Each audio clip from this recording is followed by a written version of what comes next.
Hi guys, welcome back to the YouTube channel. कैसे हैं आप सब? उम्मीद करती हूँ बढ़िया ही होंगे और अपनी अपनी लाइफ में बहुत अच्छे से रह रहे होंगे। फ्रेंड्स, आज हम लेके आए हैं फिर से आपके लिए कुछ हॉरर क्लिप्स। बिना समय गवाए वीडियो को शुरू करते हैं। चैनल पर नए आए तो सब्सक्राइब कर लेना, वीडियो को लाइक एंड शेयर जरूर करना।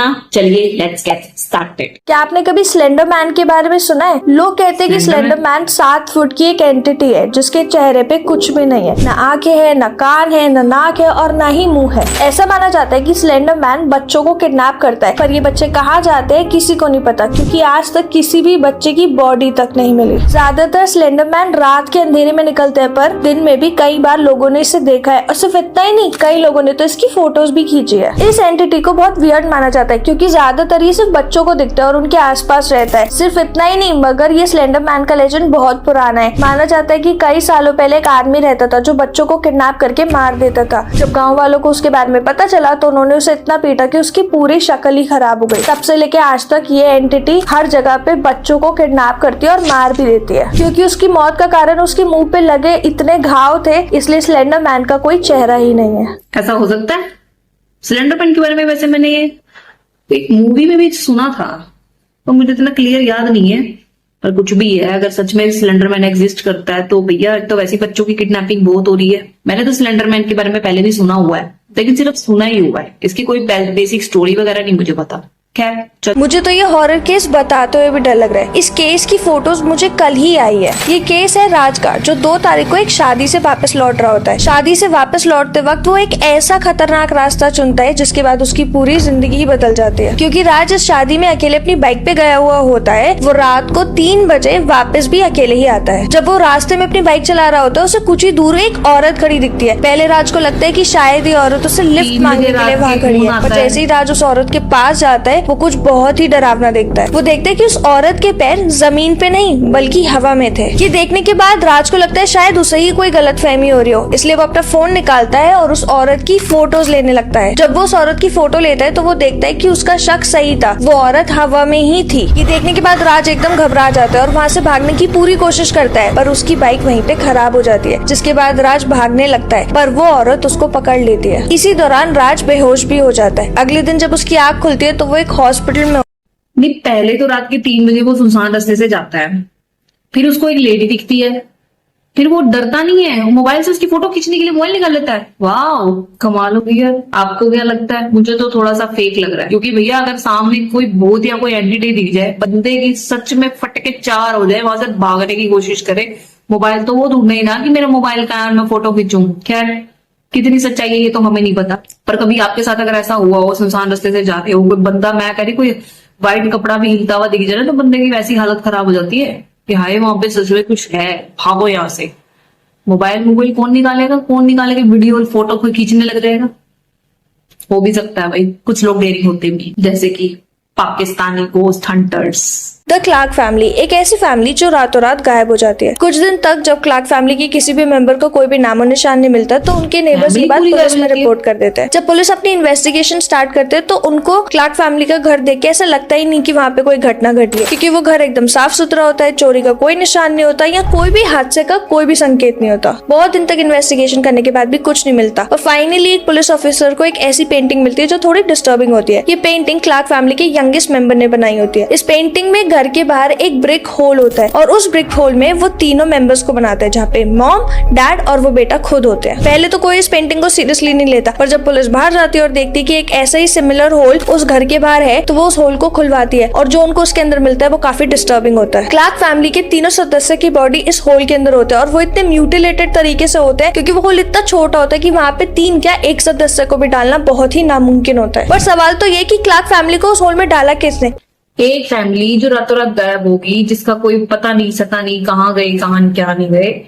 मतलब उस फैमिली में एक पेंटिंग पाई गई जिसमें सब कुछ पहले से बना हुआ है और एट द एंड रिजल्ट भी वही पेंटिंग के अकॉर्डिंग आता है। काफी वियर्ड है। वैसे मैंने क्लार्क फैमिली के बारे में कभी सुना नहीं है। आप लोगों ने सुना किसी ने? अगर सुना होगा, उसकी कोई स्टोरी होगी या कुछ होगा तो मुझे कमेंट में थोड़ा सा लिख के बता देना। मैं इसके ऊपर सर्च करके एक वीडियो बनाऊंगी, थोड़ा मुझे भी नॉलेज मिल जाएगी। खैर, फॉरेन्स में तो इस तरीके के किस्से बहुत होते हैं। सुपरस्टिशियस होगा कोई जिसने पहले से ही पेंटिंग बना दी।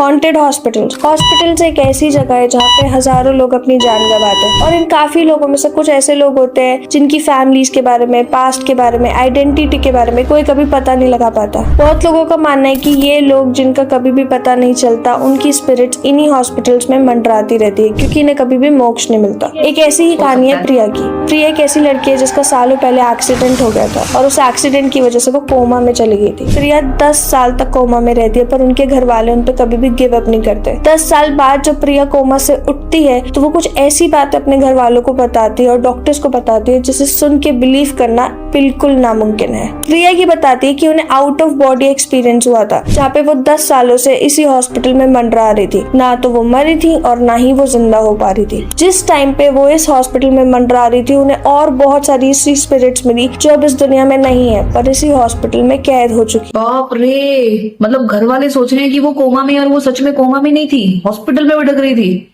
और भटकते भटकते उसको और स्पिरिट्स भी दिख गई। वैसे हॉस्पिटल में होता है ये कुछ दिनों पहले मैंने चंडीगढ़ की भी एक क्लिप देखी थी जिसमें व्हील चेयर अपने आप घूम रही थी। वो भी देख के क्लिप बड़ा डर लग गया था। रात को चौकीदार भी भाग गया था वहां से। तो हॉस्पिटल्स में तो ये आम बात है वैसे, है ना। और खासकर वो जो मुर्दा घर होते हैं उनके वहां तो आसपास ऐसे में किसी की नाइट शिफ्ट लग जाए तो हो जाए काम। 10 साल बाद भी वो कोमा से बाहर आके अपने पेरेंट्स को ये कहानी बताती है। मतलब 10 साल से उसकी आत्मा निकल के हॉस्पिटल में घूम रही होगी ना। चलो। राइकर वेब, एक 3 साल का बच्चा जो जून 2022 में घने जंगलों में गायब हो जाता है। ये केस सुनने में जितना अजीब है, हकीकत में उससे 100 गुना ज्यादा वियर्ड है क्योंकि इस केस पे बहुत सारे सवाल उठते हैं। जैसे राइकर ने इतने घने जंगलों में जहाँ पे भालू और शेर थे वहाँ पे 2 दिन तक सरवाइव कैसे करा। जब वो गायब हुआ था तब टेम्परेचर इतना कम था कि कोई अडल्ट भी वहाँ पे नहीं रह सकता था। तो एक 3 साल का बच्चा इतनी ठंड में बिना किसी अडल्ट के कैसे रहा। राइकर जिस लोकेशन से गायब हुआ था उससे बहुत किलोमीटर दूर कैसे मिला, वो वहाँ तक अकेले कैसे गया। इनफैक्ट राइकर के परिवार वालों ने ये भी बोला है कि राइकर जिन कपड़ों में गायब हुआ था जब वो मिला तो वो उन कपड़ों में ही नहीं था, उसके कपड़े बदल चुके थे। तो इन सारे सवालों का जवाब आज तक कोई भी नहीं ढूंढ पाया है, जो इस केस को 10 टाइम्स मोर वियर्ड बनाते हैं। क्या ये सिर्फ एक नॉर्मल किडनैपिंग है या इसके पीछे कुछ और ही मिस्ट्री है? देखो भी, मेरा मानना तो ये कि अगर कोई बच्चा जंगल में जाता है, पहली बात तो वो अकेले गया नहीं होगा, ठीक है ना। पेरेंट्स के उससे ही गया होगा, कोई ना कोई तो गया होगा साथ में। अगर वो भटक गया और 2 दिन के बाद वो जिंदा मिल गया तो उसको गॉड की वो मानो कि भैया मौत के मुंह से बंदा वापस आ गया। और इसमें जो वीडियो में फोटो दिखाई थी वो क्या रियल फोटो है?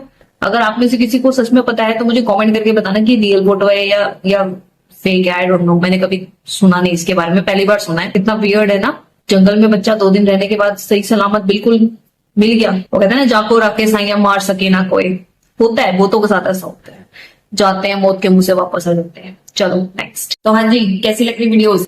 और इसमें से कौन सी वीडियो आपको पहले पता थी, किस वीडियो के बारे में आपको पहले से पता था, और कौन सी वीडियो आपको इंटरेस्टिंग लग रही है? कमेंट कर दो, जल्दी से कमेंट कर दो और सब्सक्राइब वाला बेल आइकन भी दबा दो। चलो नेक्स्ट। मुस्कान, मैं रिसेंटली कहीं पढ़ रही थी कि कोई ऐसी मूवी है जिसको देख के 100 लोग मर गए। हाँ, एक्चुअली ऐसी एक मूवी है, उसका नाम एंट्रम है। तो बेसिकली किसी को नहीं पता कि वो मूवी कैसे बनी, कब बनी, पर मिस्टीरियसली 1979 में एक फिल्म फेस्ट में वो मूवी दिखाने लगे और उसको देखने के बाद व्यूअर्स और staff members on the spot मर गए और किसी को समझ ही नहीं आया। तो ये मूवी वहाँ पे कुछ टाइम के लिए बंद कर दी गई। फिर 1988 में फिर से ये मूवी की स्क्रीनिंग हुई और इस टाइम एक बड़े पर्दे पे हुई। जब ये मूवी की स्क्रीनिंग चल रही थी तो थिएटर में आग लग गई, 56 लोग मर गए, पर ये मूवी की रील फिर भी बच गई, जो भी बहुत वियर्ड था क्योंकि बेसिकली हमेशा जब थिएटर्स में आग लगती है पहले वो स्क्रीनिंग रूम में लगती है, पर यहाँ पे स्क्रीनिंग रूम में आग ही नहीं लगी। अच्छा। हाँ, एंड उसके बाद फिर ये 10-15 साल के लिए गायब हो गई। फिर इसकी दोबारा स्क्रीनिंग हुई 1993 में और इस बार ऐसा हुआ कि जो भी ये मूवी देखने थिएटर में आया हुआ था उन सबको हैलुसिनेशंस होने लग गए, उन सबको कुछ अजीब दिखने लग गया, आवाजें आने लग गई। और इस मूवी को देख के 100 लोग तो पहले मर गए और 59 बाद में मर गए। अच्छा, मैडम ने ये बोला कि 1988 में जो है स्क्रीनिंग के टाइम पे पर्दा जल गया था, स्क्रीनिंग रूम को कुछ नहीं हुआ, बंदे मर गए वहां पे। उसके बाद शी सेड कि ये 10-15 साल के लिए गायब हो गई। उसके बाद सडनली 1993 में आ गई। तो 88 से लेकर 1993 तक कितना टाइम है? 5-6 साल हुए ना। तो डिवाइड सेइंग 10-15 साल। पर एंट्रम नाम की मूवी मैंने तो कभी नहीं सुना कि इतने बंदे मर गए और इतनी हॉन्टेड क्रीपी है, क्या है, मिस्टीरियस है, क्या है। और ऐसा हो नहीं सकता कि इसको किसने बनाया पता ना हो। स्क्रीनिंग क्यों हो रही है? फिर बंदे तो होंगे वहां पर। और स्टाफ मेंबर्स मर गए 100 के 100।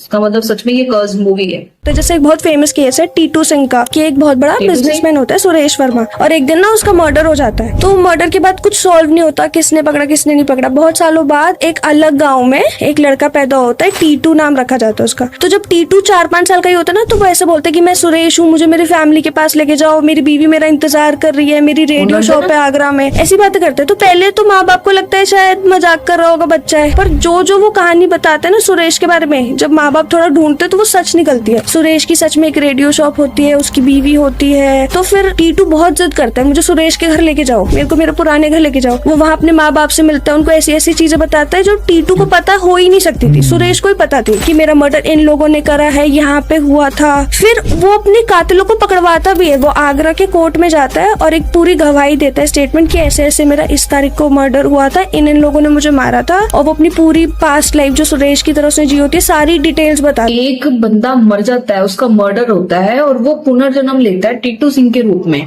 और जाके अपने घर पे जाके पूरी स्टोरी बताता है और अपने कातिलों को भी पकड़वा देता है, वो भी कोर्ट में जाके। काफी वियर्ड केस है यार। देखो दुनिया में क्या क्या हो रहा है ना, देखो दुनिया में क्या क्या हो रहा है भाई, सोचने वाली बात है। वैसे इसके ऊपर एक वेब सीरीज भी आई थी शायद, मुझे नाम नहीं उसका याद आ रहा, जिसमें वो हरियाणवी सी भाषा में बोलता है, शायद उस टाइप की कुछ हो। चलो, एक ऐसी हॉरर मूवी जिसमें काम करने वाले 8 से ज्यादा एक्टर्स ने अपनी जान गंवा दी। ये मूवी इतनी डरावनी थी कि कई सालों तक ये मूवी बैन थी। इस मूवी का नाम है द एग्जॉर्सिस्ट। इस मूवी की शूटिंग के दौरान बहुत बार सेट पे आग लग चुकी है, काफी क्रू मेंबर्स गायब हो चुके हैं। सिर्फ इतना ही नहीं, काफी क्रू मेंबर्स ने तो अपनी जान भी गंवा दी है। ये सब देखने के बाद सबको यकीन हो गया था कि ये मूवी कर्स्ड है, और बहुत लोगों ने डायरेक्टर से बहुत रिक्वेस्ट करी कि वो इस मूवी की शूटिंग रोक दे, पर डायरेक्टर ने किसी की नहीं सुनी। इनफैक्ट इस मूवी पे ज्यादा टाइम और पैसा लगा के ये मूवी पूरी बनाई। ये मूवी आज तक की सबसे ज्यादा हॉन्टेड मूवीज में से ये एक। तो मैंने भी सुना है एग्जॉर्सिस्ट के बारे में। इसका एक नया वर्जन भी आया है जिसमें प्रीस्ट एग्जॉर्सिज्म करके है कुछ, उसका ये ओल्डर वर्जन है, द एग्जॉर्सिस्ट। और ये सच में बड़ी हॉरर मूवी, हमने भी देखी है। ये सच में बड़ी हॉरर मूवी है, हमने भी देखा है इसको सच में। अगर आपने नहीं देखा तो जाके चेकआउट कर लेना, देख लेना, काफी हॉन्टेड मूवी है। चलो, बढ़िया थी। तो चलिए दोस्तों, कैसी लगी वीडियो मुझे कमेंट सेक्शन में कमेंट करके जरूर बताना। मेरे चैनल को भी सब्सक्राइब कर लो यार, अभी 31 ही हुए हैं। कितनी वीडियोस में डाल चुकी, 31 पे अटकी हुई हूँ। करवा दो यार, क्या दिक्कत है।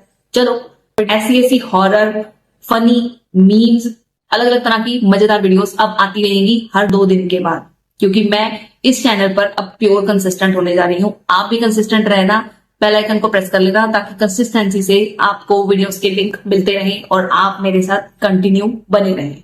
मिलते हैं आपसे नेक्स्ट वीडियो में, तब तक के लिए take care, bye bye and keep watching my channel.